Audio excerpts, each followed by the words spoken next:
Hi everyone, and welcome to ABG Investor Day. My name is Nikola Kalanowski, and I'm an equity research analyst here at ABG. With us today we have Patrik Höjer, CEO of Precise Biometrics. Patrik will present to us for about 20 minutes, and then we will have a brief Q&A to finish it off. And with that said, Patrik, please take it away. Thank you, Nikola. Thank you so much. I'm super excited to be here today. I'm Precise newly appointed CEO. I started on the 1st of June. And I'm really thankful and grateful that I have the chance now to give you a little bit walkthrough of Precise today. I think before going into the business itself, I think it's good to look at some of the underlying trends that is favorably helping the Precise business. And specifically, there are three trends that I want to mention. I think there's one trend that we all can see, which is about increasing fraud when it comes to identification and authentication frauds. In this area, there's clear demand of increased security. The other trend we can see is that there is an even bigger importance when it comes to remote identification and KYC. We can see that we have during the pandemic, increased the amount of remote logins driven by e-commerce, driven by governmental demands, and so on. And thirdly, is that biometrics is entering into new verticals. We can see that in automotives, we see new user cases where biometrics are used. We can see that in laptops, for example, Windows are now applying new biometric standards to log into your computer. All the devices that you have formerly that you're holding, the mobile, the laptops, and so on, are now enabling a lot more functionalities. I mean, you can do payment, you can do EID, and all of these increases the demand for security. And biometrics is a really good way to handle that kind of increased security demand. And I believe that Precise is really well positioned in this space, as we believe that biometric data is things you can carry with you, right? And that's why you are the key. So wherever you go, whatever you do, the biometric data goes with you. So no matter who you are, where you are, and what you do, you are the key. That's the philosophy, and that's the vision of the Precise business. And if we then go in and look at the Precise business, many of you might know about Precise historically due to the fact that we go back to 1997. We were listed a few years later, so we've been here for quite some time, and we, with that, had a strong knowledge and expertise in the biometric space. We are today 50 employees, but if we look at sort of on-site consultants and everyone working there, maybe we're more up to 70 people in total. We're a quite global organization. The reason for that is because we have customers on a global scale. I mean, we're following our customers to US, to Asia, and that's why we have this sort of strong global presence as well. Today we have two distinct business areas, the algo business and the digital identity business. And of course, that's something I will really leverage, talk more about and explain more in the coming presentation here. The market cap today is around 250 million SEK. If we then look at the two business segments we have the algo business, which is our fingerprint business, the foundation of the company, where we have over many years shown stable revenue and also strong margins. And then we have the sort of newly founded area, which is our digital identity area, which is where we look at identification access. Today, we are focusing on physical access in the unique space, which I will come back to, and also visitor management in the East Coast product solution. And I would start by talking about the digital identity area. Looking at digital identity, it's all about finding convenient and secure way of doing digital identification. And the way we do that is by using biometric data. There is, of course, a large number of applications in the market today when it comes to where you can use biometric data as your access, as your key. We have chosen to start with physical access, meaning that with your facial recognition, you can be granted access to a site. And we also started with the visitor management space in line with the acquisition we did on East Coast in December last year. The East Coast acquisition has given us a large customer base and also recurring revenue. And I think that's worth mentioning, that the DI business is about building up what we call service as a solution, recurring revenue. So building up a customer base that over time creates stability and good margins. And if we go back looking at the history of this business area, it goes back to 2018. The first couple of years was a lot about building technical development, building technical integration to secure that we had a strong proposition in the market. Now, the R&D resources are mostly spent on building stability, scalability, simplification to get this out in the market in a stronger way. So the focus here is on commercialization of the proposition we have. And maybe just to make it a little bit more tangible to you, if we look at what kind of service we're providing here, it is, as stated right, it's a physical access that access with focus on simplification and security. So we are catering for customer needs such as secure entrance, right? You use biometrics data, your face, to get into site. It's seamless entry if you want to. I mean, the door can open just by showing your face without showing any other tags or anything to get in. It's also, I mean, it should also be added that in the security side, this could also be a two-step authentication, meaning that you can use a combination of face and a tag, really securing that it's the right person holding the tag or the card when they're getting in.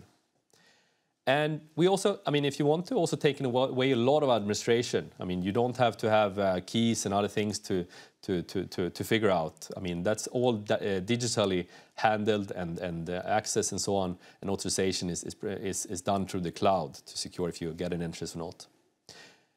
So the other part in this is also kind of important, is that we have a very easy way to onboard end users. The idea is that if you want to invite someone as an end user to your site, you just send out an email with a link. You press that link on your mobile as a receiver. In that, you can take a selfie. That selfie is then used when you come to the facility and you see enter a new camera, and that camera is then comparing the new image with the selfie that you uploaded. And if there is a match, you're granted access to the facility.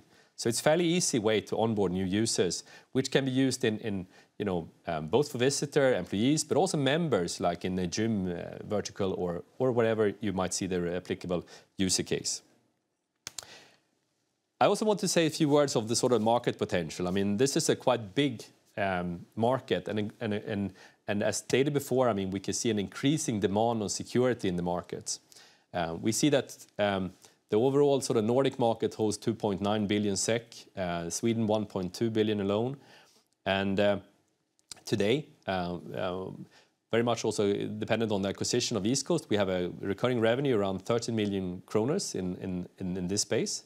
So there is a big potential in the market. It should also be good to mention that East Coast by itself is a profitable company with a positive cash flow, which is also then contributing to the company. If we then look at what is then sort of the way ahead, what's the growth strategy for the digital identity part? As stated before, on the organical side, we believe that we're now in a commercial phase.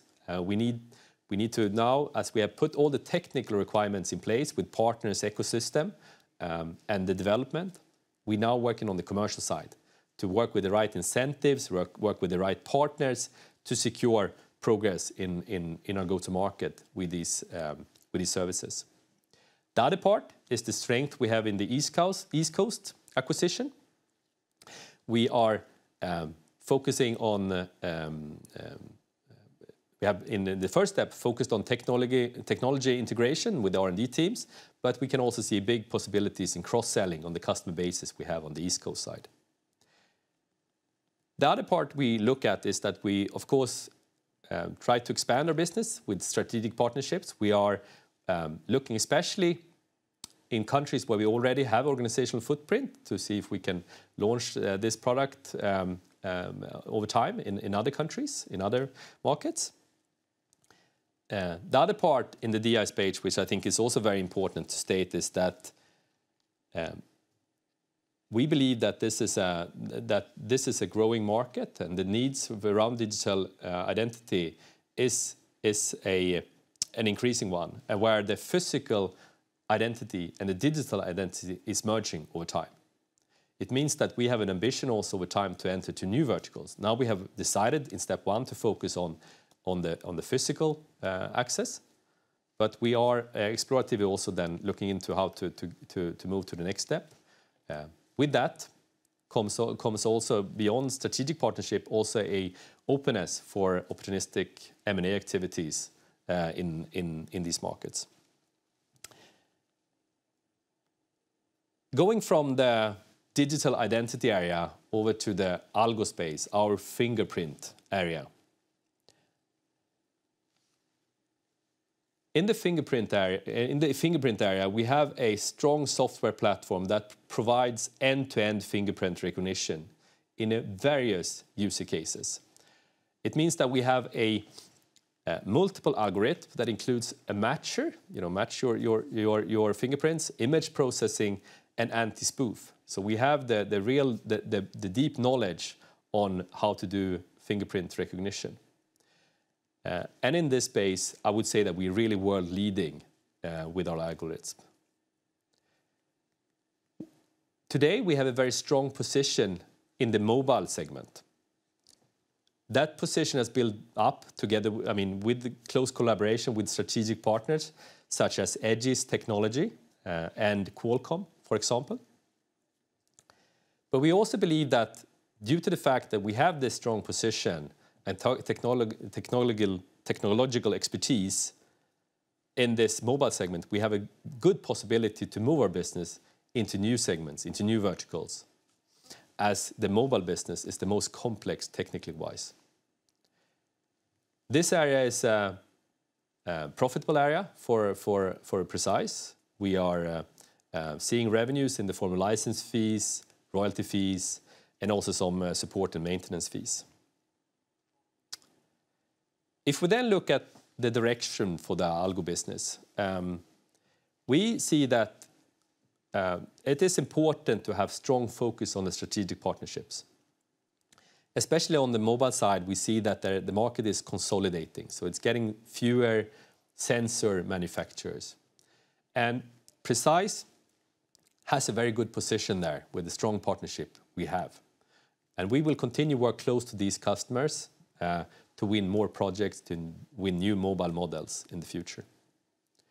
The other part is that we believe that we have good possibilities to expand our business over time into new sensor types, into capacitive sensors, into ultrasound sensors, as our algorithms are applicable on these kind of sensors as well. We also believe that there is a good potential in further strengthening our product development, our mutual offering together with partners, if we work closer together with them on the product development side. And that's something also we are actively doing now together with these partners. Then beyond that part, we also stated clearly that we want to win over time in new verticals. We want to strengthen the relationship we built up in new verticals already, such as in the automotive space, which we presented last year in December, where we won some nice deals in the automotive area. But we also want to further strengthen our focus into other verticals beyond that automotive space as well, as we see there are good use cases where we can support. With that, I think there is also good to mention that there is something, in my mind, very positive ongoing as well right now for Precise. It is the fact that Aegis Technology has and Precise has agreed upon them investing into Precise. Edge's technology is a Taiwanese company with headquarters in, we founded in 2007. They are a global leading sensor manufacturer. They have big customers today, such as Samsung, Lenovo, Vivo, Hyundai, and so on, just to mention a few here. And with Edges as an owner, I think that, well, I believe that Precise is getting a long-term industrial player on the owner side, which is helping us in the sense that we are creating stability in our mutual business together, which is good and important. But it's also a good, strong partner for us in the Asian market, where many of our customers are, where many of the products that we send to end users are manufactured. It also helps us to strengthen our cash position, which of course in the end also helps us to deliver on our growth agenda. And thirdly, I think this creates also good new joint commercial capabilities and opportunities. It is clear that we can improve our product offering if we together join forces. This benefits not only Edges, it benefits other customers as well, as our understanding of the sensor side, the hardware side increases, and with that we can increase our quality. I also believe that we have a good chance together with Edges to explore other verticals over time, as they also have ambitions to expand their business into new verticals. And then finally, I think the hardware component, the hardware understanding expertise that Edges has is something we can benefit from also into the algo and as well as the digital identity business, as that could be simplified, more cost efficient. So if we look at it, what is technically happening here right now is that the board has used this mandate from the shareholders, from the annual general meeting, to do a direct issue to Edges, giving them a 10% stake in Precise. I'm also glad that the extra general meeting approved that present shareholders are also have the right to participate in a rights issue on the same terms and conditions as Edges. This rights issue is guaranteed 25% by Edges, and then we have an additional 2 to 3%, which is guaranteed by the management and by the board. So in total, after these transactions, Edges will have approximately 12% of ownership in Precise. Good.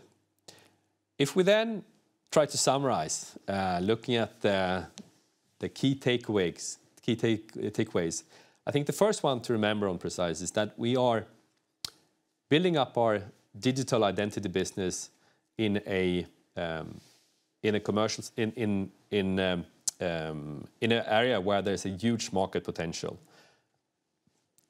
We're also building up a model where recurring revenue is the main way of doing business, which is very attractive long term. On the algo business side, we have an ambition to over time expand into new verticals and new technologies, new sensors and so on, which we are actively working on now. I also believe that the Edges investments is giving us a good possibility to develop our business together with them. All the capabilities, the commercial possibilities that I expressed earlier in the presentation, I think is very helpful for Precise. We are also, as stated, focusing in our strategic partnerships in the fingerprint space to secure that we continuously win the projects going forward, especially in the mobile space. So that's a continuous, clear focus for us. And then on the last note, we have an ambition, as stated, in the digital identity space to move into new verticals. So beyond the physical access area, explore how we can play a more bigger role also in other segments, verticals beyond the physical area when it comes to digital identity, as we believe that we are very well positioned with the algo and the digital identity offering. I think with that, I will stop and hand over to you, Nicola, again. Excellent. Well, thank you very much for the great presentation. And now let's wrap it up with a brief Q&A. Yeah. So the first question I have is if you could walk us through a little bit of the unit economics of the different segments in Precise. Yeah, yeah. So as stated, we are operating in 2 business segments, looking at the foundation of the company, where we're coming from, the algo fingerprint area. We've shown stable margins over the last couple of years. In our latest quarterly report, we showed 88% gross margins. If we look at our DI business, we believe that over time, as volume growth, we will also see improved margins as well. In the last quarterly report, we showed 43-44% gross margins in that area.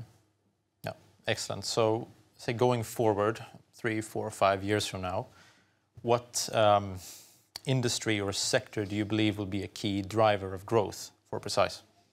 I think that's a really good question, because I think there's something, I mean, if we look back at it, and it's of course also for me coming in new to the business, it's kind of interesting to reflect on the business.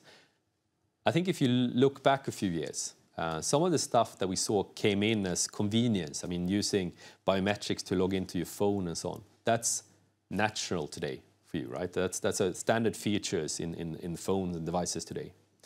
In combination with that, you start to put in more personal and very important stuff into your device.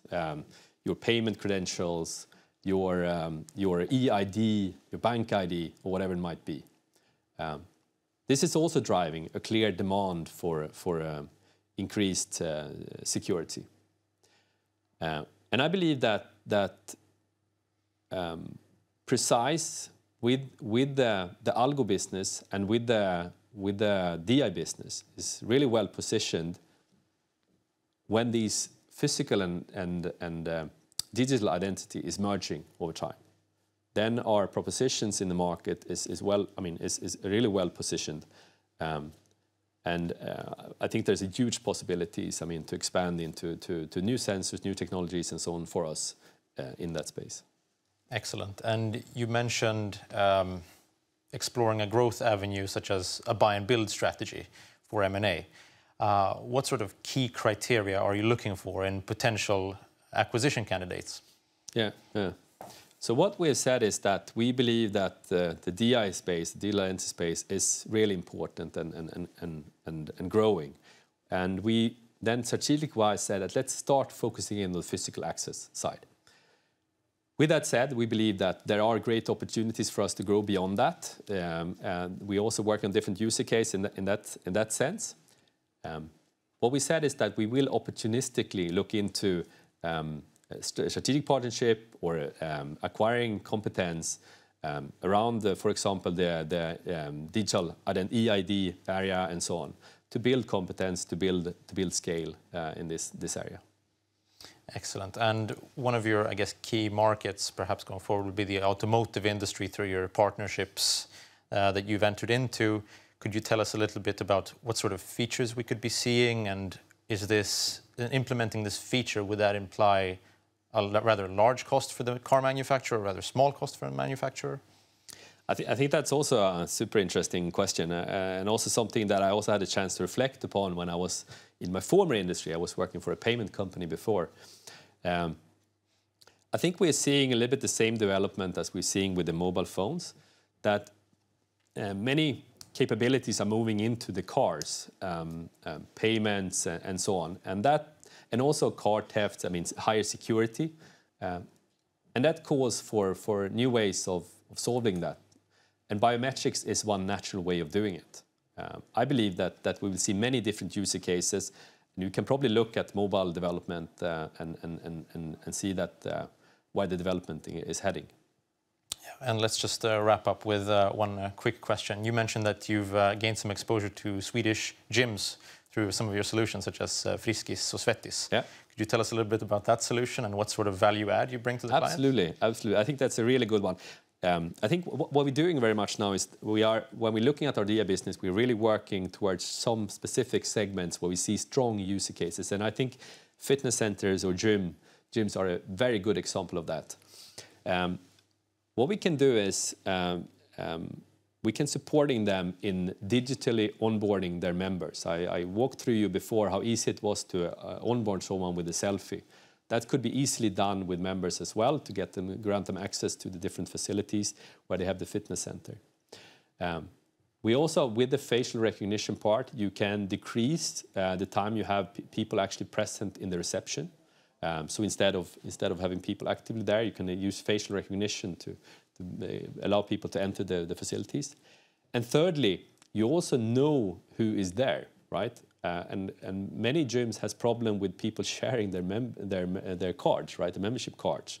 And with this, we secure that all the members that are there has also paid for their membership. Just as some examples. Perfect. So our time is up, but I want to say thank you, Patrik, for attending and presenting. Thank you very much. Thank you, Nicola. Thank you, everyone.